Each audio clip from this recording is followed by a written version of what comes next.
We've got the business on the way as well with Andrew Wu, and Matthew Kenyon will be here rounding up the latest sport from the weekend for us. So let's get going. That's Tuesday.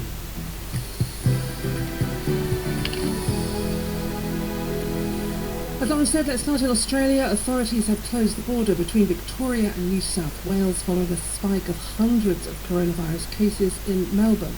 Over the weekend, 9 tower blocks were put under a hard lockdown, with 3,000 people confined to their homes due to a cluster of localised cases. Now, last week, 36 hotspot suburbs were also put into lockdown, but under less stringent measures.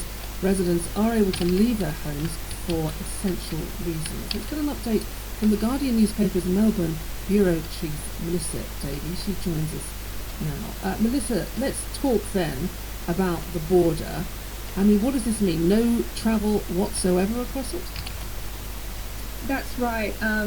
From tonight, everyone will be barred from travelling between the two states, and it's a long border, so police will be using a variety of methods to control this. They'll be using drones, aerial surveillance, and focusing on roads, because even though it's a very long border, that's where most people get in and out of the state. Flights are already stopped. And really the only way to move between the states is for special exemptions. So people will have to apply and get permission if they want to travel. I'm not sure we can still hear Melissa, but I'm going to ask you a question. Melissa, if you can hear me, do answer. What's the change then? Why have we seen this, some people would say, very drastic measure for a country many of us thought was handling the situation very well? It's basically because there is now widespread, out of control community transmission in Victoria of this virus. I spoke to your program just about a week ago, and at that point, while there was a concerning increase in cases, the community transmission was still somewhat under control, and it's just incredible how much has changed in a week. So there's been the largest jump in cases at any point during this crisis in Australia overnight, with 127 cases reported overnight in Victoria. Our state has just confirmed its 21st death from the virus. And what's also happened is a couple of public housing blocks have had an outbreak of the virus. There are 53 cases amongst these 3 public housing towers, which represents about 3,000 people. In response to that, police very suddenly on Saturday were sent into these public housing buildings, and people were just stopped from going out. This was announced by the Premier, and as it was being announced, police were sent in. So it's been quite drastic for some residents of those buildings. The first they knew of this lockdown was trying to go outside and being stopped by police. So we've had quite an escalation of the situation, and at the moment the approach is to lock down suburbs, lock down buildings, and as you mentioned at the beginning of your program, some suburbs are more restricted than others. Really, these housing blocks, these public housing blocks, are facing a much tighter lockdown than anywhere else. You see, there's 2 ways of looking at this, aren't there? That, the border closure and locking down these apartment blocks in the way that they have, and you can read that as, goodness, things are getting out of control. Or Australia has been such a success story in the same way that New Zealand has, that they absolutely want to contain this because they can, because in other countries, especially here in the UK, it is uncontainable. There are too many cases. How are people reading it in Australia?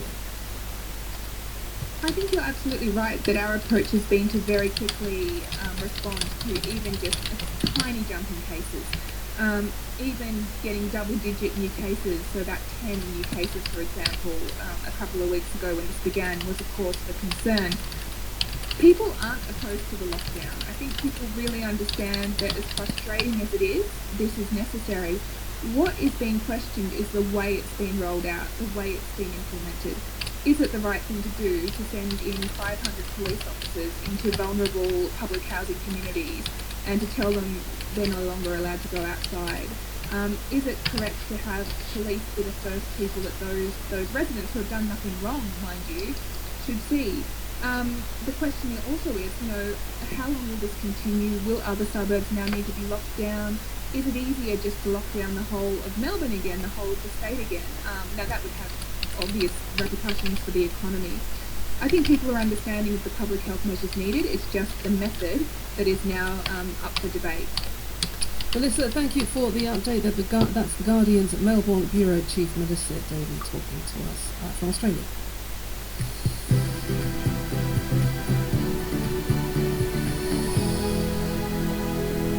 Let's talk about another virus. We're still waiting for a vaccine. AIDS. It's the 23rd International AIDS Conference that begins today. Now, normally this would be a very, very big deal for networking of scientists, speakers, events and so on. Of course, it's all happening via teleconferencing.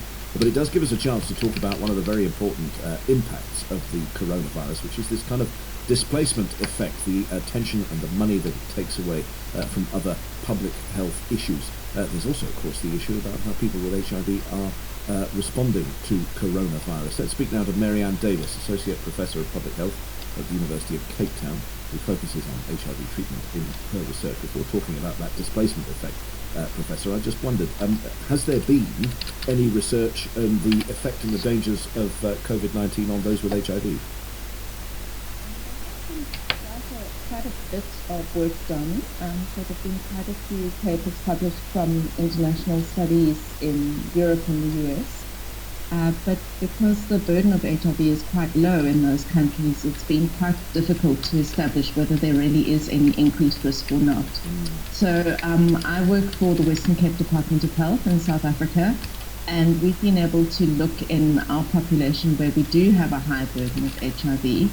And in about 20,000 cases of COVID that we had about 3,000 with HIV infection.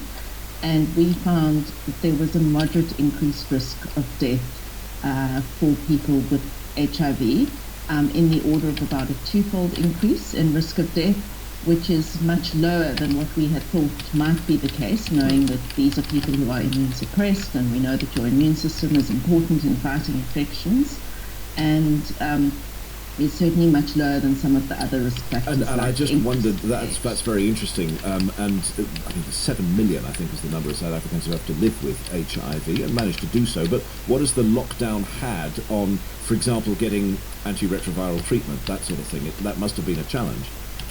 It has been. So, I mean, I think we've tried to emphasize that it's important for people to continue treatment, but it has been difficult, and in particular what we've seen a decline is in the number of new people starting treatment.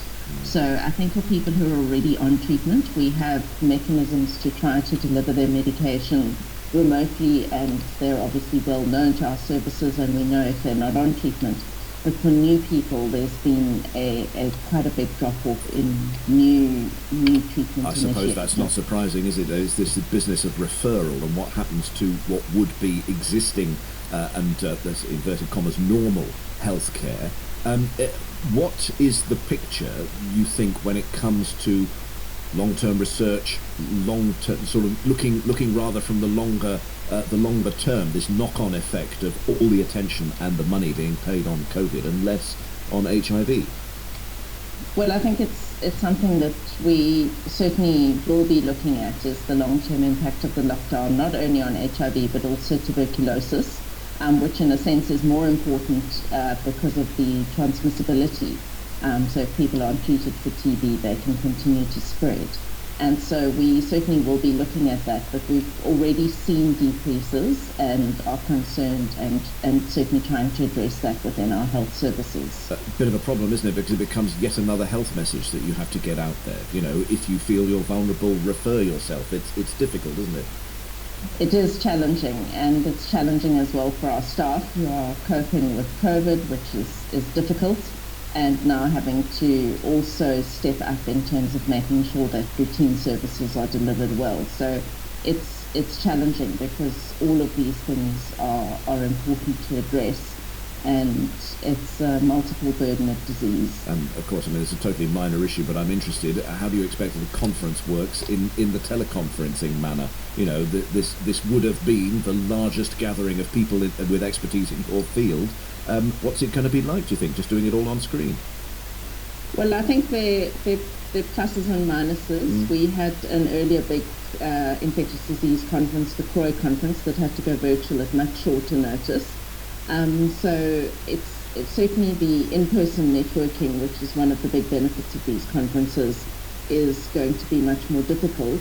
But the pluses are that it becomes accessible to a much wider audience, and particularly for people in resource-limited settings who often can't get to these meetings. Oh, that's interesting. There's the advantage of them being able to access the material and also being able to ask questions. And one of the things is that the quieter people tend to ask questions when it's virtual because they don't have to stand up in a big room. Well, that's interesting. I hadn't thought of that. Mary Ann, many thanks indeed. Associate Professor of Public Health at the University of Cape Town, Mary Ann Davis. Newsday BBC World Service. The top story we're bringing you this morning, you heard there about just a few moments ago about the closure of the border between Australia's two most populous states, Victoria and New South Wales. It's going to be closed to contain a spike in coronavirus cases. Matthew's back with the sports news. Morning, folks. Jurgen Klopp isn't thinking about Liverpool breaking records, even though 4 wins in their last 5 games will take them past Manchester City's 100-point haul from last season. We're focused on the game, said Klopp after a 2-0 win over Aston Villa, which keeps them in the relegation zone. Manchester City, meanwhile, lost their 9th game of the season, the obvious reason for the 23-point gap at the top. They went down 1-0 at Southampton. Suarez and Griezmann scored, both goals made by Lionel Messi as Barcelona got it together for a 4-1 win over Villarreal, but they are still 4 points behind Real Madrid in Spain with only 4 games to go. It took Barca in half an hour or so. Bryson DeChambeau won the golf in Detroit. Valtteri Bottas won the Austrian Grand Prix. Remember, they're racing again there this coming weekend. And ice hockey's NHL says the league and players have reached a deal on getting the season back on, but the players haven't yet confirmed the agreement. So a one-sided deal then. We'll watch that with interest. They haven't said they haven't confirmed it or haven't agreed. They just haven't confirmed it. Right.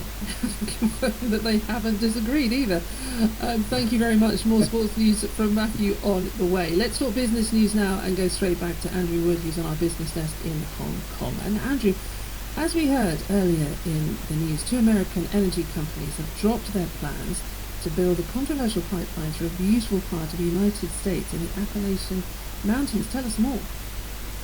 Yes, they basically gave up. They had permission from the government to do it, but I think the environmental and other costs were just so high they didn't think it was worth it.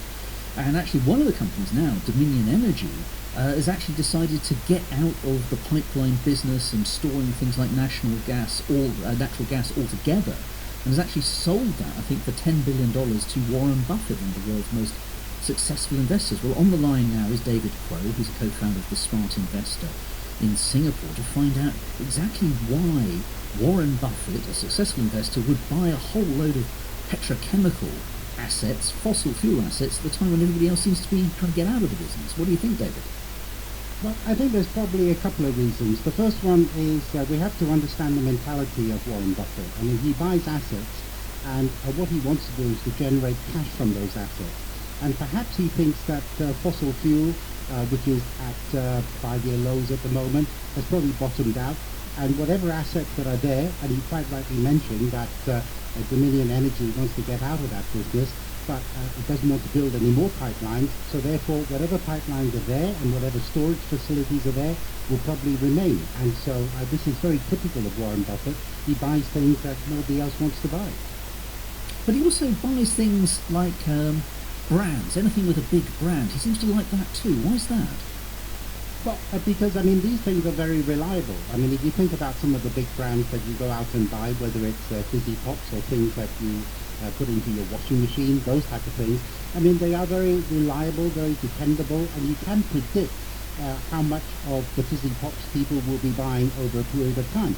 So he likes that certainty. He likes that ability for these companies to generate the cash that he so loves, because he uses that cash then to, as we saw today, to go out and buy those energy assets. But of course, I mean, you're right about the price that he's paying. I mean, $10 billion US dollars, but that is really only a drop in the ocean as far as the amount of cash that he's got. It's about 136 billion. So therefore, he spent 10 billion, he's still got 120 billion, and that 10 billion that he's got will give him a headache, because it'll generate even more cash for him in the hundreds of millions of dollars. It's a nice problem to have for any investor. I think it is, David. Yeah, $120 billion in cash is a problem. Okay, thanks very much then, David. Thanks for being on Newsday. Andrew, I take the 10 billion and the headache. That wouldn't be a problem for me. Andrew Wood, live from our business desk in Hong Kong. Thank you. 22 minutes past the hour. We've been tracking developments back and forth in the coronavirus around the world. India, Australia, California as well. Now, California is one of those countries, one of those states that did extremely well in the initial stages. It's now seeing rather an uptick, an upsurge, a resurging of that first wave. Peter Ching Hong is Professor of Medicine at the University of California, San Francisco. What's happening now? So I think it's a multifactorial situation. I think there's lockdown fatigue. People relaxed following the Memorial Day holiday in the United States. The weather was really nice. And the epidemiology is really in younger individuals right now. And, unlike New York, New Jersey, Connecticut, there wasn't a lot of COVID in California, and that became, I think, why we were the victims of our success. People didn't know anyone with COVID. So I think there's a sense of invincibility. And if you're seeing younger people, this is important, are you seeing different outcomes in terms of the mortality rate was, of course, very high for older people? What happens to younger people when they get it?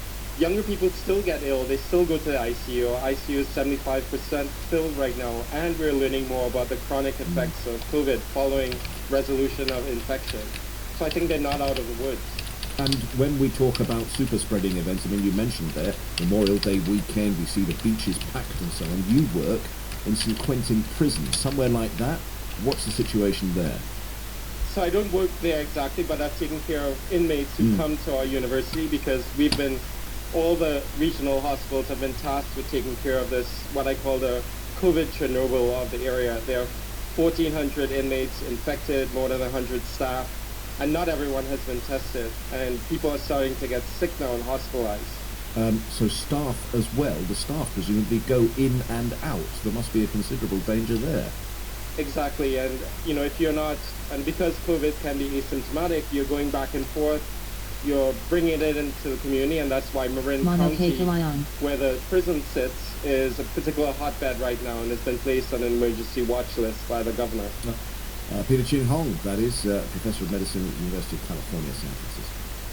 It's Nikki BBC World Service. Lawrence Pollard, Claire McDonald, thank you for your company. Now, President Trump has said in the past he's done more for the black community than any president since Lincoln. Many thought that could actually be said of President Obama. Our former North America's editor, Mark Mardell, has been looking back